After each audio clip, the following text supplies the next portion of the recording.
Hey, how's it going, everyone? Wanted to uh, do a quick video here showing you the way I built this, what I like to call Boulder Alley. Uh, the cool thing is I think I can get this into a prefab so we can share it out for anyone that wants to throw it into a track map. Um, but yeah, basically the whole idea here is you got the two sides. These these balls, they are set to dynamic because we're using some nodes to keep them on track and constantly moving. But the physics is a little different. A lot of time physics is phased. This time we want them normal. That way, as we pull them up to the sides, they're going to use gravity to roll down and kind of keep that momentum going so we don't have to mess with the velocity all that much. Well, really at all. So that's kind of the one of the first things. If you wanted to make your own, I mean, I just use these steep slopes. The balls themselves are also a uh, they're oh, that's not what I wanted to do. I was going to show you the menu that they're on. These are under biomes and they are a terrain. So you grab one of these and then when you set it dynamic, it messes with the size and puts it, that's kind of a forced size. So if you're curious how I did that, that's what I did there. Um, and then you basically have, I'm going to turn to the side here so you can see, I've got kind of four sections and a ball in each section. Each section has a pointer at the top on both sides. So I just called these tracks for the sake of simplicity. So let's take a look at the node graph and I'll kind of show you what's going on. Um, so right here, I have each of the tracks has the two pointers and I've put them into an object list. So you have track 1, 2, 3, 4, all the way down.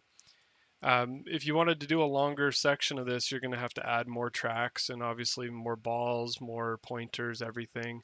Or, I mean, with the prefabs, you could basically just duplicate the thing and then make sure it's set up on the nodes. Um, so this is where everything starts. So I have it on a loop of every 4 seconds, and it's going to go through each. It's going to trigger a custom event for each ball essentially. And so it's kind of hard to see, but I'm passing a ball into as the object, and then I'm passing this list of the two pointers in as the object list. The number really doesn't matter. I actually shifted around how I did this multiple times, which is why the numbers are 0 right now. The other thing is each ball has a Boolean variable set to it. And this is something I haven't shown much in my videos yet, but the scope is object scope. So I'm going to talk about that in just a second. But it's going to start out, everything has a true value. The purpose that I have of this Boolean is basically on the track, you have the two pointers. I'm telling it to go back and forth between which pointer it's going to move to so that it's not so jarring just randomly jumping back and forth between pointers or going just to one side when it needs to reset that gravity every time. So essentially what happens here, you have the identifier is roll on the custom event. This is the same event all the way down. And because I built it in a way where I can pass in different track pointers, different balls, and it'll still run the same way every time. We have actually a pretty small little section here. So I'm going to go through each one real quick. The first thing that happens is it comes over to this branch. And this branch, here I can just kind of move these down so we can see them a little bit better. Um, it's a little bit spaghetti because, especially because object variables, if you want to plug back in, you have to tie into the object. And it's actually right here. I'll show you that in a second. But you come into the branch, and the first thing it's going to do is check the condition, which we set as an object variable, object scoped variable. So it's coming here to get Boolean variable. And the way that you tell, so this is basically like a variable that's on every single one of the balls. And actually, it's technically a variable that's on every single dynamic object on the map. Um, but the way that we say get this specific variable is you go to the ball, which is passing in. So bring the ball in. That's first time it'll go through. It'll be ball number one. Second time, ball number two. Ball number three. Ball number four. So on. But those variables will actually be different depending on the object itself. So it's kind of a unique feature here, and I've actually really enjoyed it as I've learned how to do it. I'm going to try and put out a tutorial that's a little more simple here pretty soon on object scope.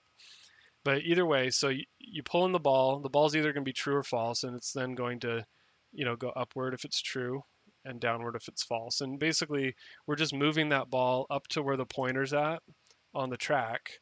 So as we start it, if you watch here, you'll see where it'll kind of pull across like that front one did. That's because it was set to the opposite side. And getting the timing right so that it's always on the right side was really difficult.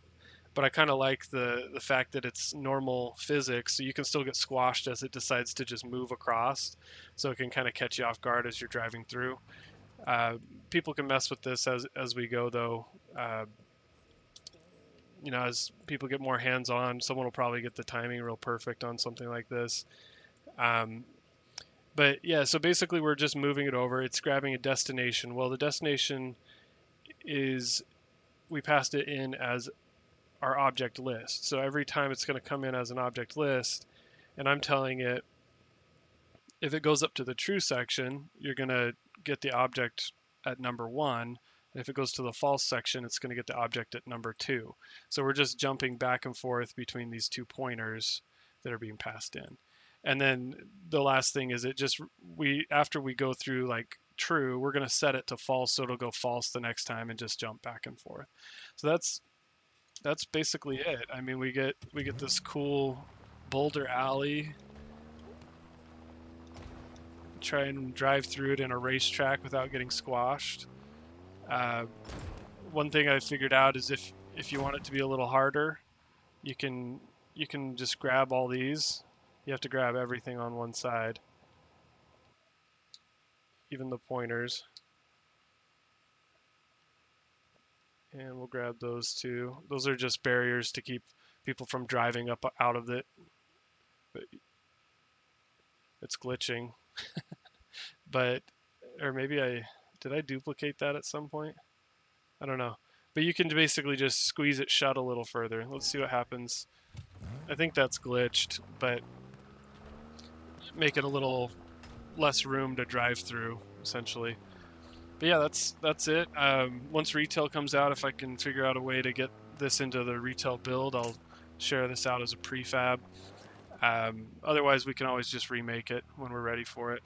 But yeah, thanks for watching. Hope you enjoyed this. I'll have some more tutorial videos coming out, as I get them. But thanks for all the support, everyone. I've gotten lots of views over the last month, more than I ever thought I would doing Halo Forge videos. So just want to say thank you for that.